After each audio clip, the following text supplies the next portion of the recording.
Hello everyone, welcome to the channel. आज के हमारे सेशन में हम लोग भारत के सभी रामसर स्थलों को डिस्कस करने वाले हैं। जून 2025 का लेटेस्ट डेटा यहाँ पर डिस्कस होगा।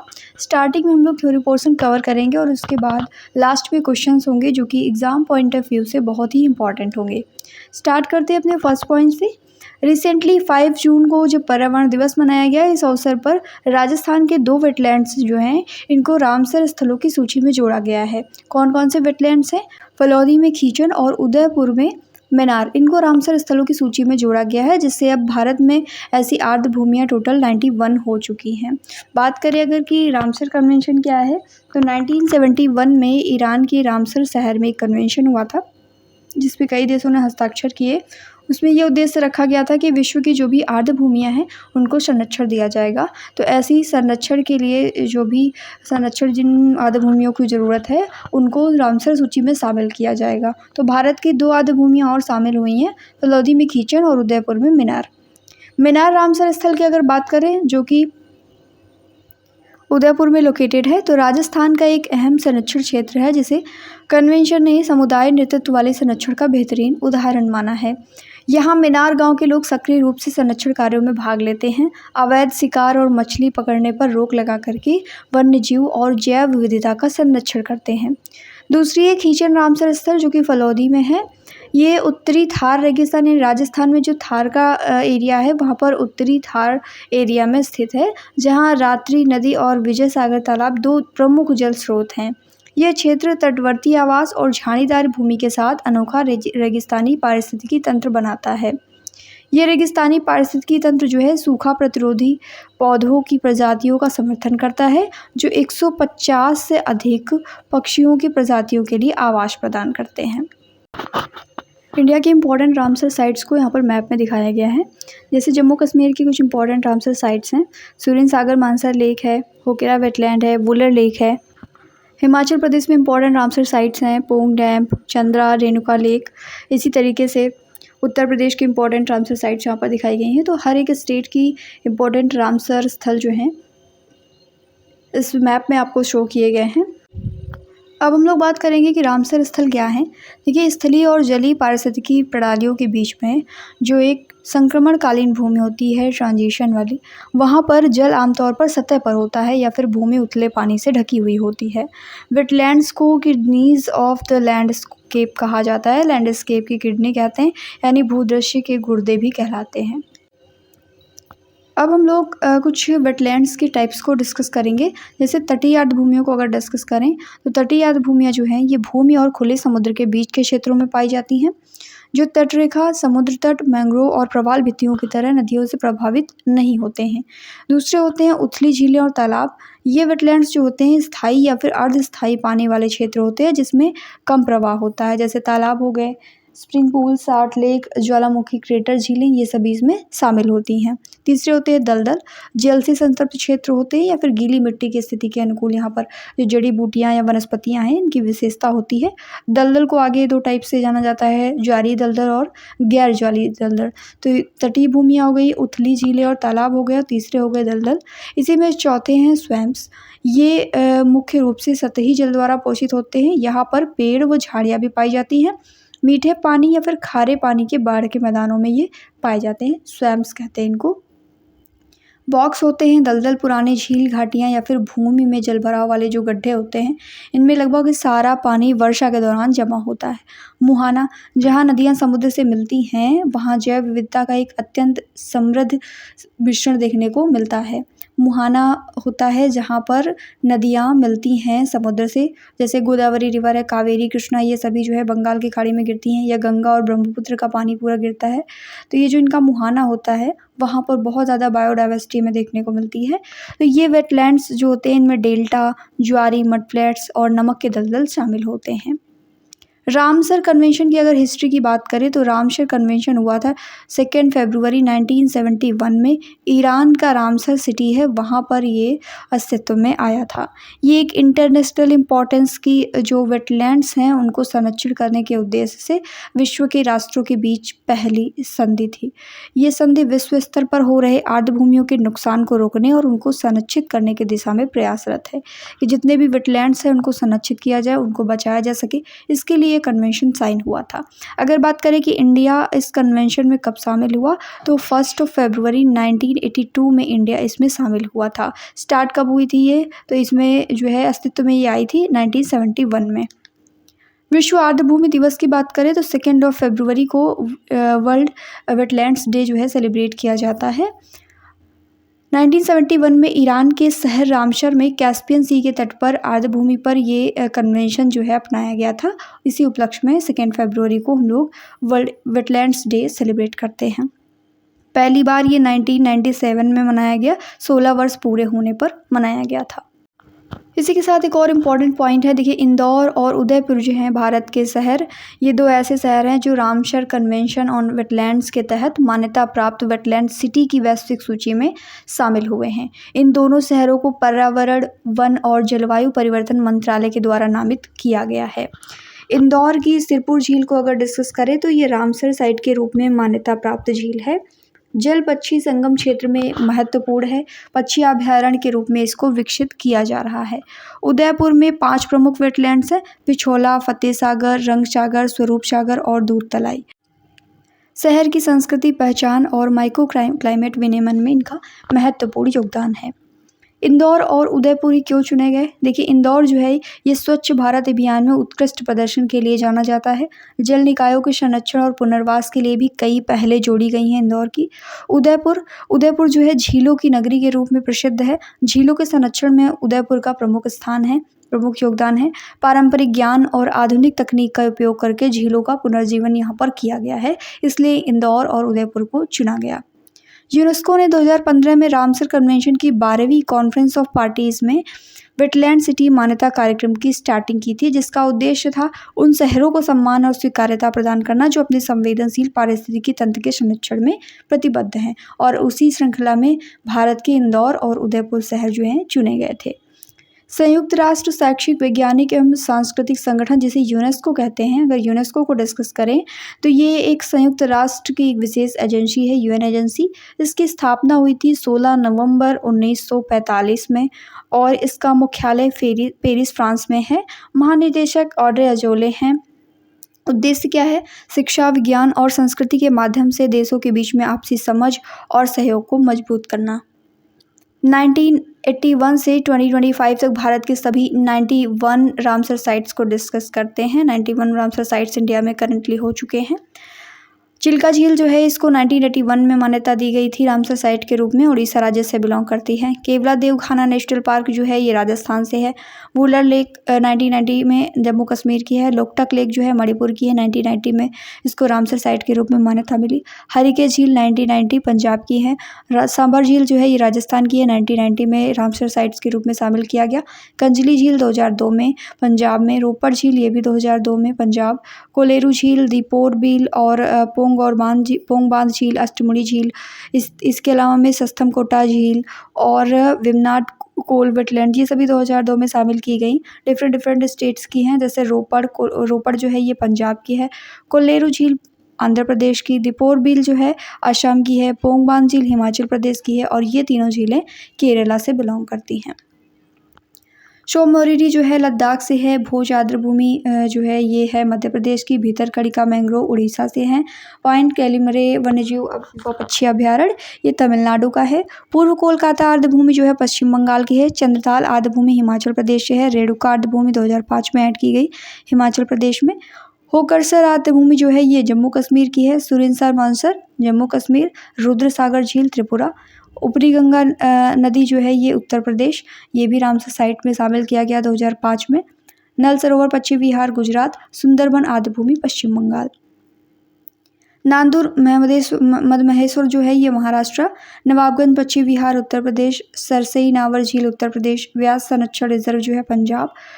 केशोपुर मियानी सामुदायिक संरक्षित स्थल जो है ये पंजाब का है। नांगल वन्यजीव अभयारण्य 2019 में ये लेटेस्ट सभी ऐड किए गए हैं, पंजाब से है। सांडी पक्षी विहार, समसपुर पक्षी विहार, पार्वती अर्गा पक्षी विहार और समन पक्षी विहार ये सभी उत्तर प्रदेश से बिलोंग करते हैं। समसपुर पक्षी विहार जो है ये रायबरेली का एक वेटलैंड है जो कि 2019 में शामिल किया गया था। काबर ताल जो है ये बिहार का है और 2020 में शामिल किया गया।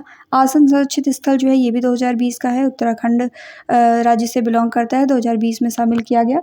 लोनार झील जो है ये महाराष्ट्र से बिलोंग करती है। सुर सरोवर पश्चिम बिहार, उत्तर प्रदेश, शोकार आर्द्रभूमि स्थल लद्दाख, और ये सभी 2020 में शामिल किए गए हैं।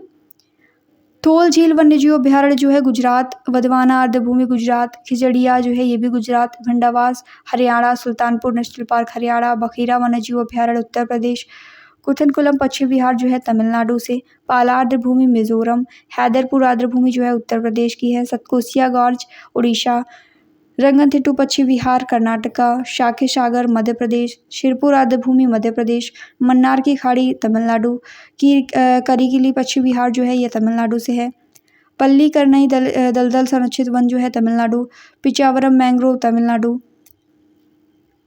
इसके अलावा में उदया मार्तंडपुरम पक्षी अभ्यारण्य ये भी तमिलनाडु, वेदांतंगल पश्चिम बिहार, वेलोडे पश्चिम बिहार और वेम्बानूर आर्द्रभूमि स्थल ये सभी तमिलनाडु के वेटलैंड्स हैं, 2022 में शामिल किए गए हैं।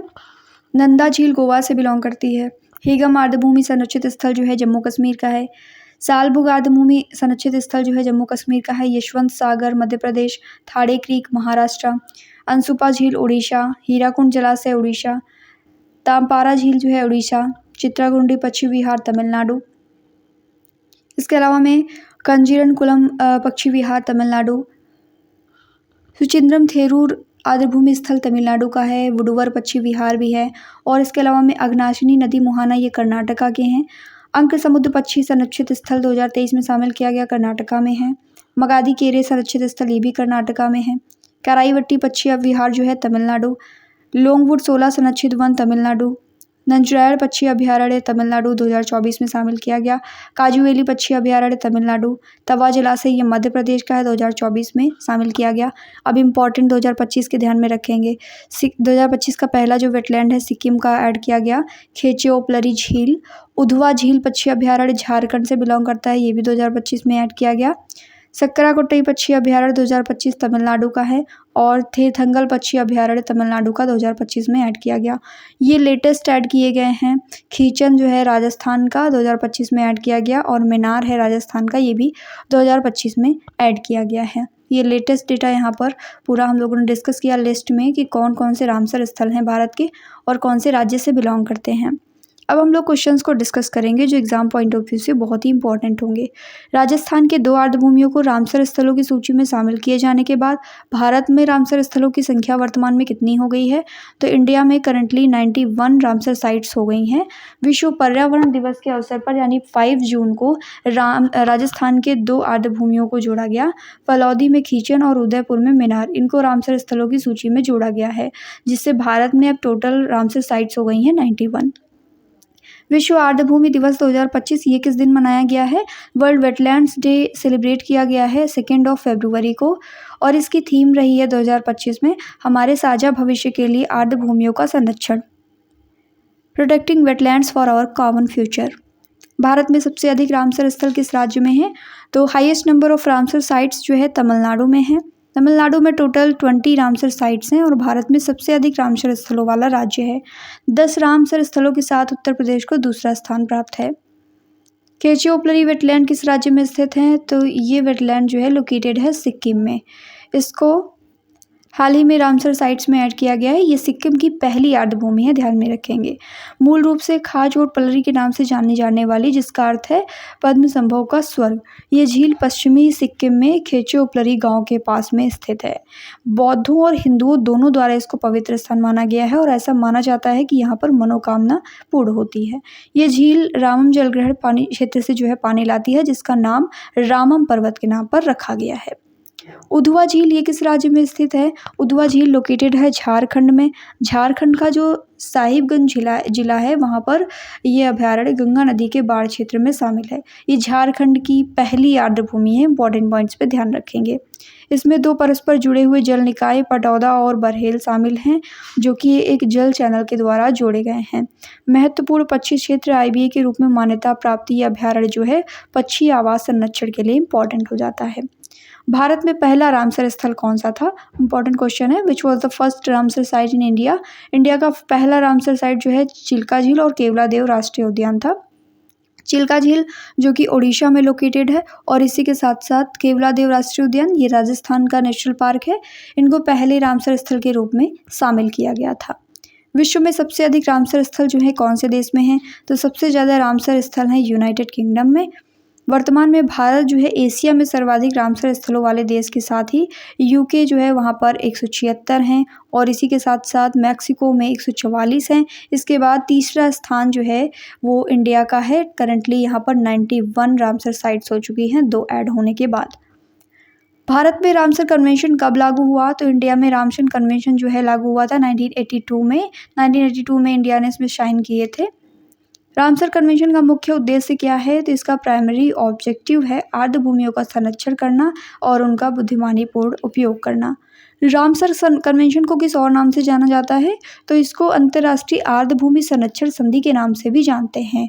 ऑप्शन नंबर ए हमारा करेक्ट हो जाएगा, क्योंकि इसका मेन उद्देश्य क्या था? जितने भी वेटलैंड्स हैं उनको संरक्षित करना, जैव विविधता को संरक्षण देना, पशु पक्षियों की रक्षा करना जो भी आर्द्र भूमियों से बिलोंग करते हैं। भारत में सबसे बड़ा रामसर स्थल कौन सा है? Largest Ramsar site in India is Sundarban. Sundarban का जो क्षेत्र है पश्चिम बंगाल में, ये भारत का सबसे बड़ा रामसर स्थल है। ये फैला हुआ है 4230 वर्ग किलोमीटर के क्षेत्र में। भारत का सबसे छोटा रामसर स्थल कौन सा है? तो ये है रेणुका वेटलैंड्स, हिमाचल प्रदेश का जो है ये वेटलैंड है। भारत का सबसे छोटा रामसर स्थल है जो मात्र 0.2 किलोमीटर स्क्वायर एरिया में फैला हुआ है। भारत में किसी स्थल को रामसर स्थल घोषित करने की प्रक्रिया में पहला कदम क्या होता है? तो पहला कदम यह है कि राज्य सरकार के द्वारा प्रस्ताव भेजा जाता है। भारत में रामसर स्थलों की देखरेख कौन करता है? तो ये पर्यावरण, वन और जलवायु परिवर्तन मंत्रालय के द्वारा किया जाता है। 2023-24 के केंद्रीय बजट में कौन सी योजना जो है वेटलैंड्स संरक्षण के लिए, वेटलैंड कंजर्वेशन के लिए स्टार्ट की गई थी? तो अमृत धरोहर योजना है, ये स्टार्ट की गई थी वेटलैंड्स कंजर्वेशन के लिए यूनियन बजट 2023-24 में। अमृत धरोहर योजना की अगर बात करें तो यूनियन बजट जो आया था 2023-24 में, उसमें स्टार्ट किया गया था।